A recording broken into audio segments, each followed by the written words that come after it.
کے مطابق یہ سہولت رضا رومی صاحب کو بھی حاصل ہو گئی ہے, مزمل سہروردی صاحب کو بھی ہو گئی ہے, مرزا سولنگی صاحب کو بھی ہو گئی ہے کہ وہ جج کا نام لے کے اس کو دھمکیاں دیں اور اس کو برا بھلا کہیں, اور پھر اگر ان پہ توہین عدالت کا شو کاز نوٹس جاری ہو تو وہ بغیر غیر مشروط معافی مانگے بغیر ان کو معافی مل سکتی ہے. یہ آج عدالت نے پریسیڈنٹ سیٹ کر دیا ہے. تو یہ اب اگر پاناما کیس کی طرح یا ذوالفقار علی بھٹو کیس کی طرح اس کیس کو اگر تو کسی وکیل نے کوٹ نہ کیا کسی اور کیس میں تو اس کی مرضی ہے, ورنہ یہ کیس ریکارڈ پہ آ گیا ہے اور اس کے تحت اب ہر بندہ آزاد ہے کہ وہ ججوں کو نام لے کے دھمکیاں دے اور ان کو برا بھلا کہے اور پھر وہ بچ بھی جائے. تو میں نے یہ ٹویٹ اس پس منظر میں کیا تھا. اور جہاں تک آپ کی یہ بات ہے کہ فیصلے مختلف ہو رہے ہیں, دیکھیں میں اس کا مختصر جواب دے کہ میں ایک اور بات کرنا چاہتا ہوں. میں چاہتا ہوں کہ ہم آپ سب ظاہر ہے آپ بہت سمجھدار لوگ ہیں اور آپ کے سامنے میں وہ اپنا ایک خام خیالی سمجھ لیں, آپ میری را تھنکنگ ہے وہ رکھوں گا تو شاید آپ بھی اس پہ کوئی اپنی وزڈم سے اور تجربے سے اضافہ کریں. آپ کے سوال کا مختصر جواب یہ ہے کہ یہ جو ہے نا, اور کسی کے لیے اور فیصلہ کسی کے لیے اور فیصلہ. رضا رومی آپ کو بھی پتہ ہے, آپ بھی اسی شہر میں تھے, میں بھی تھا, جوانی تھی, پھر بڑھاپا قریب پہنچ رہا ہے. اب تو یہ عدالتوں کی یہ کلا بازیاں دیکھتے دیکھتے جوانی بھی گزر گئی, بڑھاپے میں پہنچ گئے ہیں. نہ کسی جج کے ضمیر پہ اثر ہوتا ہے, نہ کسی جج کی فیملی پہ اثر ہوتا ہے, نہ کوئی کسی جج کا بیٹا اٹھ کے اپنے باپ سے پوچھتا ہے باپ یہ تم کیا کر رہے ہو. یہ شرم, حیا, غیرت اور کہ جی یہ میں محفل میں کیسے جاؤں گا, یہ سب عامیوں کی باتیں ہیں. ہم عام لوگ ہیں, عامیوں کی یہ باتیں. خاصوں کے اندر یہ چیزیں میٹر نہیں کرتی, خاصوں کے اندر مفادات میٹر کرتے ہیں. اور میں تو حیران ہوں کہ کاش میں اپنے بچوں کو بھی یہ وزڈم دے دوں کہ میرے بچے بھی, ان کے بچے بھی ان سے, مطلب ہمیں لگتا ہے نا کہ بچے بڑے یا جوان لڑکے لڑکیاں جو ہوتے ہیں وہ بڑے منہ زور ہوتے ہیں اور بڑے وہ اگریسو ہوتے ہیں, وہ رائٹ اور رانگ کا بہت خیال کرتے ہیں, وہ باپ کے منہ پہ کہتے ہیں. ان لوگوں کے ماشاءاللہ بچے بھی ایسے ٹرینڈ ہوتے ہیں, انہیں بھی پتا ہوتا ہے کہ باپ نے کیا کیا کیا ہے اور اب ہمارے لیے کیا کیا کرنا چاہیے. ان کے داماد ہوں, ان کے بیٹے ہوں, دیکھ لیجئے گا ججز کی تعداد اٹھا کے دیکھ لیں پچھلے 75 سال میں, اگلے جو لائن میں لگے ہوئے جو آئے ہیں ابھی سپریم کورٹ میں اور ہائی کورٹس میں اور جو آنے والے ہیں, آپ دیکھ لیں ان کی رشتہ داریاں پرانے کتنے کن کن ججوں سے کیسی کیسی ہیں. کوئی وہاں ڈائناسٹی کی بات نہیں کرے. یہ جج جو خود ڈائناسٹک راستے سے عدالت میں آ کے بیٹھتے ہیں, وہ سیاستدانوں کی ڈائناسٹی کو کوشچن کر رہے ہوتے ہیں, ان سیاستدانوں کی جو پورے کا پورا خاندان اپنا خون دے دیتا ہے اس مٹی کے لیے, اور پھر لوگ ان کی مٹی, ان کے خون سے اور ان کی قبروں سے پیار کرتے ہیں. ان پہ یہ انگلی اٹھاتے ہیں وہ ججز جو اپنے چھوٹے سے سسر کی انگلی پکڑ کے عدالت پہنچتے ہیں. آپ اس ہمت اور اس عظمت اور اس جرت کا مظاہرہ دنیا کی عدلیہ میں بہت کم دیکھیں گے. یہ تو ہو گیا آپ کے سوال کا جواب.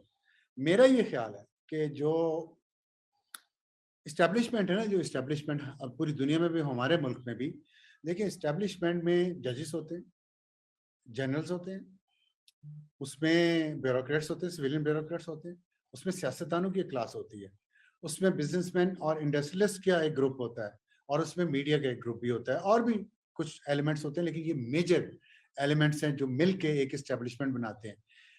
وہ اسٹیبلشمنٹ دنیا پوری میں اپنے ملک کے مفاد کے لیے کام کرتی ہے. ہمارے ہاں بدقسمتی یہ ہوئی ہے کہ جو انگریز کے ساتھ جڑے ہوئے لوگ تھے اور ان کے جو جڑے ہوئے مفادات تھے, وہ رولنگ ایلیٹ بن گئی اس ملک کی, اور وہ رولنگ ایلیٹ ہی اسٹیبلشمنٹ ہے. آپ امریکہ میں رولنگ ایلیٹ ڈیفرنٹ ہے, اسٹیبلشمنٹ ڈیفرنٹ ہے, کچھ اوور لیپنگ بھی ہوتی ہے, بلیڈ ان بھی کرتے ہیں ایک دوسرے میں, برطانیہ میں, ہر جگہ.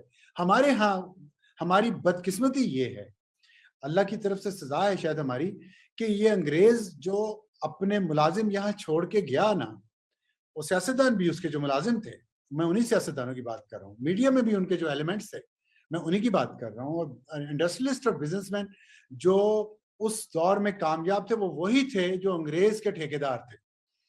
وہ بعد میں یہاں انڈسٹریلسٹ بن گیا, ٹاٹا برلا دیکھ لیں انڈیا میں, یہاں پہ ہمارے جو ہیں سارے وہ دیکھ لیں آپ, یہ سب وہی ہیں, ٹھیکیدار تھے, ان کو جرابیں اور بوٹ سپلائی کرتے تھے.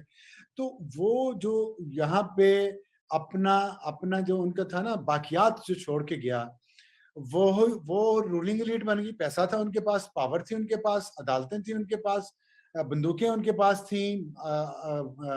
میڈیا میں تھوڑا عرصہ لیٹ آیا لیکن آ گئے وہ میڈیا میں بھی. پھر ان کے پاس یہ بزنس مین انڈسٹریلسٹ, یہ بن گئی اسٹیبلشمنٹ. یہی رولنگ ایلیٹ ہے. یہ رولنگ ایلیٹ اور اسٹیبلشمنٹ جو ہے نا ہمارے ملک کی, یہ کسی جینون سیاسی جماعت کو, جینون سیاسی لیڈر کو, جینون سیاسی عمل کو, جینون میڈیا ہاؤس کو, جینون انڈسٹریلسٹ کو, جینون بزنس مین کو, جینون پاکستانی کو, کسی کو یہ کامیاب کبھی ہونے دیتے ہی نہیں. میں ذاتی طور پہ یہ جانتا ہوں, میں نے اپنے ان گناہگار کانوں سے سنا ہوا ہے, نواز شریف اور بے نظیر بھٹو کے خلاف جو بکس ہے چند ججوں اور جرنیلوں کا اور کچھ انڈسٹریلسٹ کا اور کچھ میڈیا ٹائکونز کا, وہ اتنا گہرا اور اتنا سیاہ ہے کہ میں شاید بیان نہیں کر سکتا. اور اس کی وجہ کوئی نہیں ہے, اللہ جانتا ہے اس کی وجہ کوئی نہیں. آپ ان سے, میں نے بہت لمبی ڈسکشنز بھی کی ہوئی, وجہ صرف یہ ہے, ایک وجہ صرف, وہ یہ سمجھتے ہیں, وہ سو کالڈ رولنگ ایلیٹ یا اسٹیبلشمنٹ ہے, کہ یہ کون لوگ ہیں, یہ ہم میں سے نہیں ہیں. ہم ہیں جو انگریز کے دور سے طاقت کا منبع ہیں, جو انگریز کے دور سے, یہاں معیار کیا ہے کسی کے خاندانی ہونے کا, کہ آپ انگریز کے دور میں کیا تھے. تب آپ امیر بھی ہیں, خاندانی بھی ہیں, آپ فوجی فیملی سے بھی ہیں, آپ ججوں کی فیملی سے بھی ہیں, آپ انڈسٹریلسٹ بھی ہیں, آپ خاندانی سیاستدان بھی ہیں, آپ خاندانی صحافی بھی ہیں. لیکن اگر آپ انگریز کے دور میں عام آدمی تھے تو آپ کا کیا تعلق یہاں کے رولنگ ایلیٹ سے یا یہاں کی اسٹیبلشمنٹ سے. تو وہ جو اس وجہ سے یہ جو فرق آیا ہے نا جینوئن پولیٹیکل پارٹیز, آپ مولانا فضل الرحمان صاحب کے بارے میں آپ کے خیالات سن لیں لوگوں کے, ان لوگوں کے جن کی میں نے بات کی ہے. نواز شریف کے بارے میں, نواز شریف میں کیا کمی ہے یا کیا زیادتی ہے, بے نظیر بھٹو میں کیا کمی تھی یا کیا زیادتی تھی, اتنی نفرت کیوں تھی, کیونکہ وہ ہم میں سے, ہم تو نیٹو نہیں, یہ نیٹو ہے. بے نظیر بھٹو نیٹو ہے, نواز شریف نیٹو ہے, فضل الرحمان نیٹو ہے, ولی خان نیٹو ہے, جو بلوچ سیاستدان ہیں وہ نیٹو ہیں. ہم ہیں جو باہر سے گورے آئے ہیں ایک شپ پہ بیٹھ کے اور پوری تاریخ بدل دی ہے کہ کولمبس نے امریکہ دریافت کیا تھا. تو یہ جو کولمبس کے پیروکار ہیں نا, یہ نیٹو کو انسان نہیں سمجھتے, اور یہ کلاس ایک بیٹھی ہوئی ہے ہر جگہ پہ, مزید کو لایا جاتا ہے ان تمام جگہوں پہ. آپ دیکھیں کتنے جج سپریم کورٹ میں آئے ہیں اپنی باری کے بغیر, اور ان سب نے چیف جسٹس بننا ہے. کیا یہ ہمیں وہ جیسے اسحاق ڈار صاحب نے کہا پھدو وزیر اعظم ہیں, یہ ہمیں پھدو سمجھتے ہیں کہ ہمیں یہ گیمیں نظر نہیں آتی. اب تکلیف اس بات کی ہے کہ یہ اتنی بار گیمیں ریپیٹ کر چکے ہیں اور اتنی بار فیل ہو چکے ہیں اور پھر نہیں سمجھتے. یہ چیز کسی حادثے کی طرف لے جائے گی, اور جو مجھے نظر آ رہا ہے حادثہ, وہ ان کے اپنے بنائے ہوئے بت کے ہاتھوں یہ اس حادثے کا شکار ہوں گے, اگر ابھی بھی نہ سمجھے, اور جو کہ یہ ابھی بھی نہیں سمجھ رہے.